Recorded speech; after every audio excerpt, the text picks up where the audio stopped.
अब हम बात करते हैं अबाउट दिस मूवी जिसके सोशल मीडिया पे आप बहुत सारी क्लिप्स देख रहे हैं और नाम मुझे समझ नहीं आ रहा। धर्मेंद्र पता नहीं क्या नाम है, धुरिंदर ही है कुछ ऐसे करके है। तो इंडिया में जैसे हमने बताया था, कल भी जिक्र किया था, बॉलीवुड में ओरिजिनल स्टोरीज खत्म हो गई हैं, ओरिजिनल हीरोज भी मेरे ख्याल उनके पास कोई नहीं है। जो फिल्में बना रहे हैं, जिस कॉन्सेप्ट पे बात करते हैं, फ्लॉप हो रही है एक के बाद एक। तो क्या किया जाए, कुछ ऐसा किया जाए कि पाकिस्तान में तरतरी मचे, उसकी प्रमोशन को ये कैश करें अपने मुल्क में और लोग देखने आए। बिल्कुल, शिकस्त के बाद कुछ घबरा से गए हैं ज्यादा। और इस मूवी में सारी स्टार कास्ट ले ली उन्होंने। संजय दत्त भी इसमें है, रणवीर भी इसी में है, अर्जुन रामपाल भी हैं, अक्षय खन्ना भी हैं। तो सभी इस मूवी में हैं और पाकिस्तान पे बेस करके इंडियन एजेंसी, पाकिस्तान की एजेंसी और पाकिस्तान के हालात वाक़यात, पॉलिटिकल जमातें और ये सब कुछ इसके अंदर है। अब कंटेंट क्या है वो तो जब रिलीज होगी तो पता चलेगा कि कितना पाकिस्तान के बारे में बाद में बताती हूँ। बात बड़ी फनी है कि अब अपने ये भारत अपनी एयरफोर्स या आर्मी को लेके कोई पेट्रियोटिक फिल्म बनाएंगे तो लोग मारेंगे कि यार बस कर दो। तो उनको पता है, वरना ये नोट किए कि उसके बाद से अपनी ना कोई एयरफोर्स बना ही नहीं रहे मूवी, डर के मारे। नहीं तो दुबई एयर शो पे आपने देखा क्या हुआ? जब शेर खुले और उनके जो और शाहीनों से मुकाबला हुआ तो बहुत बुरा हुआ। तो 7-0 पे जब वो गिरे हैं, उनके जो तैयारे हमने जो तबाह की हमारी एयरफोर्स ने माशाल्लाह, उसके बाद अब उनकी हिम्मत ही नहीं हो रही कि एयरफोर्स और आर्मी को लेके कोई फिल्म बनाए और लोगों को मजीद बेवकूफ़ बनाए। वो बनेंगे नहीं। तो उन्होंने कहा चलो जी अब शिफ्ट करें, अब पाकिस्तान का हम क्या इसका चोरी कर सकते हैं। तो कंटेंट जनाब, लेकिन पता है दुबई एयर शो में क्या हुआ है? वो इंडिया के फोर्सेस के एहलकार पाकिस्तानी स्टॉल पे गए जहां पाकिस्तान की ज़ाहिर और JF-17 थंडर की बड़ी तारीफ वगैरह हुई और वो बड़े मुतासिर दिखाई दिए। फिर पाकिस्तानी फोर्सेस के जो लोग थे उन्होंने कहा कि भाई ठीक है आप हमारे उसमें आए हैं और बहुत अच्छी बात है, तो let's have a cup of T. Oh wow! तो मतलब भारत के एयरफोर्स वाले इंप्रेस थे, हमारे उधर आके वो पहुंचे और वहां सेल्फियां बनाई उन्होंने, बिल्कुल। और हमने चाय भी ऑफर की। अच्छा, चाय जब ऑफर की तो यकीनन उन्होंने सोचा होगा कि ये क्या हो रहा है। चाय तो सोर पॉइंट हो गया ना इनका। टी इज फैंटास्टिक, सोर पॉइंट हो गया इंडिया। तो खैर बड़ा मजे की बात रही और हमसे बहुत ज्यादा मुतासिर है वो, और वहां पहुंचे और सेल्फीज वगैरह भी बनवाई। अच्छा जी, तो हम इस मूवी की जरा बात करते हैं ना। और इस मूवी की हम इसलिए बात करें, हमारे साथ गेस्ट जो है वो नेहा लाज हैं, जो कि खुद एक प्रोड्यूसर है, मूवी प्रोड्यूसर है। और उन्होंने एक मूवी बनाई थी चौधरी के नाम से, और वो चौधरी असलम पर ही थी, उनको ट्रिब्यूट दिया था। चौधरी असलम जिनको शहीद कर दिया गया था पाकिस्तान पुलिस के, कराची पुलिस के एक जबरदस्त ऑफिसर, जिन्होंने दहशतगर्दों के खिलाफ जो ऑपरेशन और सारी चीजें सबके सामने ही है। तो नेहा को जरा वेलकम करते हैं। नेहा, अस्सलाम वालेकुम, गुड मॉर्निंग। वालेकुम सलाम, गुड मॉर्निंग। हाँ, तो नेहा आप कैसे, जब आपने ये ट्रेलर देखा भारत की ये फिल्म का, तो आप भी उछली होंगी और आपने कहा होगा ये क्या? हाँ जी, ये हुआ ये कि मेरा फोन तकरीबन 3 दिन से इस तरीके से फुल है कि हर बंदा कहता है आपने तो 2022 में फिल्म बना दी है और आपने हीरो को हीरो की तरह दिखाया है और यहाँ पे उसकी एंट्री बिल्कुल एक विलन जैसी है, तो आपको कैसा फील हो रहा है? तो मैंने कहा ऑब्वियसली मुझे अच्छा नहीं लग रहा, क्योंकि मैंने तो एक हीरो को प्रोटेक्ट किया था कि वो रियल हमारा हीरो है। तो अब वो फिल्म आएगी तो पता चलेगा, मगर अभी तक ट्रेलर में तो ऐसा लग रहा है कि वो चौधरी जो है वो विलन है। तो ये हीरो उसमें दिखा किसको रहे हैं कि जी जो गैंग वाले लोग हैं वो भी विलन हैं, पुलिस वाले भी विलन है, तो इसमें हीरो किसको दिखा रहे हैं? अपनी एजेंसी के लोगों को दिखा रहे हैं। उसमें भी किरदार ने अर्जुन रामपाल वगैरह और ये सारे हैं उसमें, तो वो अपनी एजेंसी भी है उनकी, इंडियन एजेंसी, उसे हीरो दिखा रहे होंगे वो ऑब्वियसली। क्यों नहीं? ऑब्वियसली उनको हीरो दिखाएंगे। हम तो हमेशा नेगेटिव होते हैं, कोई भी फिल्म कंप्लीट नहीं होती ना हमारे बिना। तो अब हमारे हीरोज को लेके जो है वो फिल्म बनाएंगे और उस पे लाइमलाइट्स लेंगे। नेहा, क्या ऑब्सेशन है इंडिया को, क्या ऑब्सेशन है? तो बॉलीवुड तो ऐसा था कि दुनिया उनको देख के कॉपी करती थी, अब तो वो कॉपी कर रहे हैं दुनिया को, कभी कोरियन कंटेंट, कभी जी टर्किश कंटेंट और फिर हमारा कंटेंट।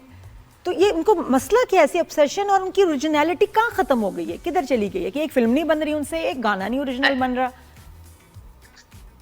आई थिंक टॉलीवुड ना पूरी तरीके से जो है ना उन पे हावी हो गया है, तो अब वो वहां से भी कोई चीज नहीं उठा पा रहे हैं, तो ऑब्वियसली पाकिस्तान की तरफ आए। तो इस चीज को हम नेगेटिव वे में ना लें, हम पॉजिटिव वे में लें कि देखो उनको स्टोरी चलाने के लिए या फिर फिल्म इंडस्ट्री को उठाने के लिए हमारे हीरोज की नीड पड़ गई, या हमारे जो भी वर्ड एवर उन्होंने रिमांड किए या जो भी रखा उसमें उनको हमारी नीड पड़ रही है। नहीं, पॉजिटिव तो हम ले ही रहे हैं, नेगेटिव क्यों लेंगे? लेकिन बात यह है कि देखिए वो दिखा जो कुछ रहे, ये इंपॉर्टेंट बात है ना, कि वो सनी देओल की मूवीज और अक्षय कुमार की मूवीज और वो सारी पाकिस्तान के खिलाफ प्रोपेगेंडा। फिर एक और नया मैंने चीज में देखी कि सारे ही स्टार्स को ले लिया ये भी मुझे लगता है कि जहां जिस मूवी में सब मौजूद हो वो कोशिश होती है, एक्स्ट्रा एफर्ट होती है कि किसी को देख के तो पब्लिक आएगी। हाँ, और ये कि ऐसे जिसमें ज्यादा स्टार्स हो उसमें बजट फिर कहीं और से भी आ रहा होता है ना, फंडिंग फिर आपकी हुकूमत से और मोदी मीडिया को जो सपोर्ट करता है, तो आप समझ जाए ना क्या है, पैसे आ रहे हैं तो इसलिए जब ज्यादा पैसे आएंगे तो स्टार्स भी ज्यादा आएंगे। इससे पहले भी एक फिल्म बनी थी सूर्यवंशम, उसमें भी बहुत हैवी कास्ट थी, बट वो फिल्म आई थिंक अपना बजट कंप्लीट नहीं कर पाई थी। बिल्कुल। ये आपको तो मुझे क्या लगता है लगता है आपके जो चौधरी असलम आपने बनाए थे और आपने ये संजय दत्त को देखा, कौन किसकी पर्सनैलिटी, क्योंकि मुझे तो जो असली चौधरी असलम थे ना सबसे अच्छी पर्सनैलिटी उनकी लग रही है। ये बात तो हकीकत है कि चौधरी साहब की पर्सनैलिटी जो थी वो उसको कॉपी किया जा रहा है, तो उसको मतलब मैंने जब तारिक साहब को कास्ट किया था तो उनको भी बकायदा उनका गेटअप करवाया था, उनको क्लासेस दिलवाई थी, फिर भी जाहिर सी बात है कि वो बात नहीं आई थी जो चौधरी साहब की है, तो वो नहीं आ सकती थी। और उन्होंने संजय दत्त का भी अच्छा गेटअप किया है, और वो वैसे संजय दत्त जो है वो बहुत अच्छे परफॉर्मर है, तो वो अच्छे अपने तौर से लग रहे हैं, पर चौधरी असलम जो हमारे रियल हीरो हैं उनकी बात ही अलग है। सही है। तो ये आपने अपनी मूवी में क्या दिखाया था, मुझे बताएं, थोड़ा सा बताएंगी कि जो जिन लोगों ने नहीं देखी होगी मूवी, तो उसमें कैसे, और ये उससे कैसे कितनी डिफरेंट है, कैसे डिफरेंट है? हमारी मूवी टोटली डिफरेंट है क्योंकि हमने तो बायोपिक की थी जिसमें हमारे साथ सिंध पुलिस ऑन बोर्ड थी। अच्छा। और हमारी फिल्म में जो है वो तमाम पुलिस जितनी भी थी वो सब ओरिजिनल थी। और सेकेंडली हमने सारे जितने भी एमक्यूएम के हालात है 90 से लेके, एमक्यूएम मैंने नाम ले लिया, हमसे सॉरी, 90 से लेके जो 2014 तक के हालात थे वो हमने दिखाए हैं, मगर पॉजिटिव वे में रख के, क्योंकि हम लोग, आपको पता है सेंसर बोर्ड का इशू होता है, बहुत सारी प्रॉब्लम्स होती हैं, तो उसको देखते हुए हमने वो पूरी स्टोरी को जनरेट किया। तो टोटली डिफरेंट है, और अपने रियल हीरो को बताया कि वो हीरो बना कैसे और फिर किस तरीके से उसकी शहादत हुई। तो और इस तरह की मूवी में रिसर्च बहुत जरूरी होती है, आपकी ऑथेंटिक रिसर्च होनी चाहिए। हमारी तकरीबन कोई 3 इयर्स लगे थे उसके अंदर, और हमारे साथ सिंध पुलिस प्रॉपरली हमें कोऑपरेट किया, हर तरह से सपोर्ट किया हर चीज में, मतलब इसके लिए तो मैं कहूंगी जितना शुक्रिया अदा करूं खत्म है। और उस फिल्म को बनने में भी तकरीबन 3 साल लगे थे, बहुत मेहनत की थी, मेरी पहली फिल्म थी, उसको फिर एज ए डायरेक्टर भी मैंने कंप्लीट किया था। सो मेरे तो दिल के बहुत करीब है, और उस फिल्म ने मुझे बहुत अच्छे नाम से नवाजा। बट ये कि भी हमारे पास सिनेमास कम है इसलिए थोड़ा सा प्रॉब्लम हुआ, मगर अदरवाइज फिल्म नॉर्मली बहुत अच्छी है और बायोपिक है, तो टोटली डिफरेंट है। Totally different. मेरे ख्याल अब तो जरा किसी टीवी पे आप चैनल पे इसको रिलीज करें ताकि ज्यादा लोग देखें, और क्या ख्याल है आपका? अभी मुझे सब कह रहे हैं री रिलीज करो सिनेमास पे, तो मैं पाकिस्तान में अभी हूँ नहीं। दूसरा तो मैंने कहा किसी चैनल से बात करती हूँ, उनसे कहती हूँ वो लगा लें, क्योंकि एडिट तो है, थोड़ी बहुत और एडिट करना चाहे तो एडिट करके लगा लें। मुझे तो कोई प्रॉब्लम नहीं है, क्योंकि मेरे मुल्क के लिए जो चीज अच्छी होगी वो मुझे भी अच्छा लगेगा। लेकिन पता है हमें पता है कि क्या होने जा रहा है। बल्कि मैं तो कहती हूँ ऑनलाइन इसकी स्ट्रीमिंग आसान कर दें with good print and everything, ताकि वहाँ के लोग भी देखेंगे जी असली तो ये है। वो अपनी हुकूमत पे और अपनी मीडिया पे भरोसा तो करते नहीं है वहाँ की अवाम, तो इसलिए वो जरूर देखेंगे हमारी फिल्म के भाई यहाँ असली जो है हमें पता चलेगी कहानी, और इनका पता चलेगा। बिल्कुल एग्जैक्टली, वो रियल स्टोरी है चौधरी की। 90s से जब वो 94 में जब वो भर्ती हुए थे तब से लेके जब उनकी शहादत हुई है 9 जनवरी 2014 में, तब तक की वो पूरी स्टोरी है। लेकिन आप देखें, हम नया समझ सकते हैं कि क्या होगा इसके अंदर, क्योंकि इसके जो हिदायतकार है वो जनाब, उन्होंने एक फिल्म बनाई थी उड़ी, the surgical strike. Surgical specialist हैं इनको। हाँ जी, ये सर्जरी के लिए इनको भेज दें। सर्जिकल स्ट्राइक उन्होंने फिल्म बनाई थी, जो कि इस फिल्म पे 7 करोड़ रुपए लगाने के बाद जब उसका पहला कट आया 3.25 घंटे का, तो लिटरली मेरी हालत खराब हो गई थी, इतना पैसा लगाने के बाद ये क्या बनाया है। सही बात। फिर मुझे उनको निकालना पड़ा, और उनकी वजह से मैंने उस फिल्म को खुद डायरेक्ट करके फिर उस पर बाकी कुछ 1.25 करोड़ रुपए और डाल के फिर वो फिल्म मैंने कंप्लीट की। बट उसके बाद कुछ हद तक के सेंसर बोर्ड पे भी कटी, तो काफी प्रॉब्लम का सामना करना पड़ा मुझे। मगर सबसे मैं ये कह रहा था कि ये मूवी बना रहे हैं धुरंधर करके जो मूवी है, उसके हिदायतकार ने पहले बनाई थी। इसकी बात करें। ओके, मैं समझी मेरे नहीं, मैं इस मूवी के डायरेक्टर, उससे पता चल रहा है कि उनका कंटेंट होने क्या जा रहा है, मूवी क्या होने जा रही है, क्योंकि उन्होंने उड़ी द सर्जिकल स्ट्राइक्स बनाई थी।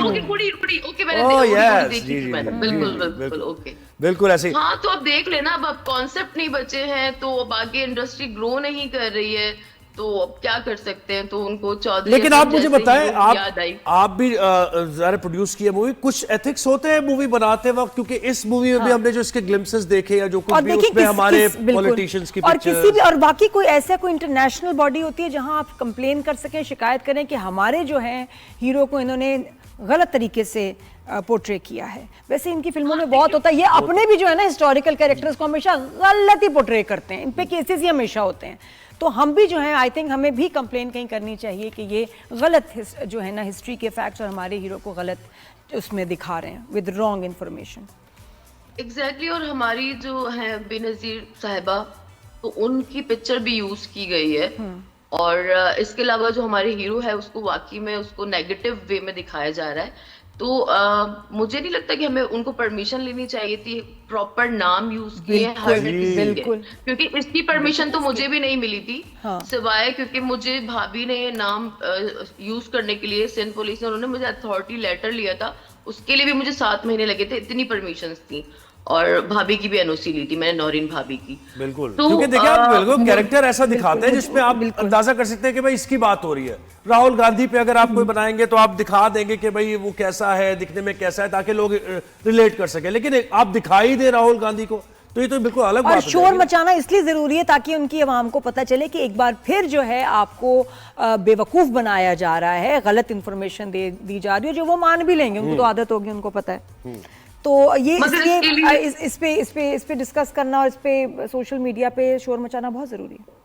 और हाँ, और सेकंडली सवाल किया जाए ना कि उन्होंने हर किसी का ओरिजिनल नाम यूज किया है, इसकी तो परमिशन होती ही है। एग्जैक्टली। अब मुझे नहीं लगा कि अगर बॉर्डर पार ये पता वाकई में इट्स अ सीरियस मैटर। इसके लीगल भी चीजें हमें पूछनी चाहिए कि आप किसी भी मुल्क के आप हीरो को लेके उनका नाम यूज करके गलत डिस्टॉर्ट करके फैक्ट्स आपने मूवी बना दी और रिलीज, और ये सिर्फ इंडिया में तो नहीं रिलीज होगी ना, ये तो पूरी दुनिया में होगी।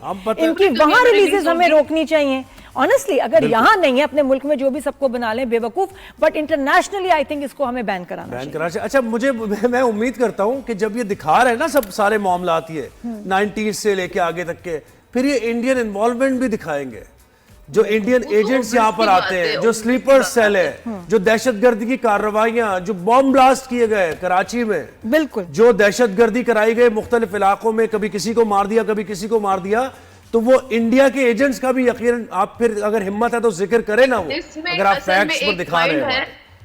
एक मेरी फिल्म में एक लास्ट में कॉल है कि जो चौधरी साहब के ब्लास्ट के लिए कॉल जाती है, तो वो 4 बाहर से आती है, नाम नहीं लेना चाहूंगी, इतने लोग समझ जाएंगे इस चीज को ना। ठीक है। तो वो चीज के लिए मुझे काफी हिडन रखा गया था, और मैं चाहती थी कि वो नाम में यूज करूं, उसके बावजूद मुझे उसकी परमिशन नहीं मिली थी। तो क्या अगर हम इनके हीरोज या किसी के ऊपर मूवी बनाते हैं और प्रॉपर ये नाम लेते हैं, हर किसी का प्रॉपर नाम लेकर उसको नेगेटिव वे में पोर्ट्रे करते हैं, तो क्या उनका रिएक्शन होगा और हमारी आवाम का रिएक्शन क्या होगा? बिल्कुल, बिल्कुल। अभी ये ना मतलब फैसला करें ना कि अगर वो लोग हम उनके लिए बनाते हैं, उसके बाद हम तो खैर बना ही नहीं सकते, हमारे तो हाथ पांव ही बंधे हुए, हम लोग बनाना ही नहीं चाहते, मगर वो लोग जो बनाते हैं उसके लिए कुछ तो हम लोग आवाज उठाए ना। बिल्कुल सही आप कह रही हैं नेहा, बहुत शुक्रिया, थैंक यू वेरी मच।